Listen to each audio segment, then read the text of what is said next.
સુકમામાં સુરક્ષા દળો અને નક્સલવાદીઓ વચ્ચે ભયંકર અથડામણ, 10 નક્સલી ઠાર મરાયા. છત્તીસગઢના સુકમા જિલ્લાના બેજી વિસ્તારમાં સુરક્ષા દળો અને નક્સલીઓ વચ્ચે અથડામણ થઈ છે. અથડામણમાં 10 નક્સલવાદીઓ ઠાર મરાયા છે. સુરક્ષા દળોએ ઘટના સ્થળેથી 3 ઓટોમેટિક રાઇફલ અને અન્ય હથિયાર જપ્ત કર્યા છે.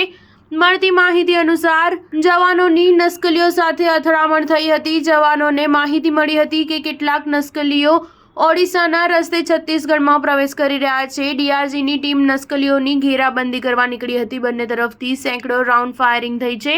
સાથે જ કેટલાક ઓટોમેટિક હથિયાર પણ મળ્યા છે. આ અથડામણ કોરાચુગુડા, દંતેસપુરમ, નાગારામ, ભંડારપદરના જંગલ પહાડીમાં થઈ છે. જવાનો વિસ્તારમાં સર્ચ ઓપરેશન કરી રહ્યા હતા. આ દરમિયાન નક્સલીઓએ જવાનો પર હુમલો કરી દીધો હતો. ત્યારે જવાનોએ જવાબી કાર્યવાહી કરતા 10 નક્સલીઓને ઠાર માર્યા હતા. સ્ટાર ન્યૂઝ 7 હંમેશા સચ્ચાઈની સાથે.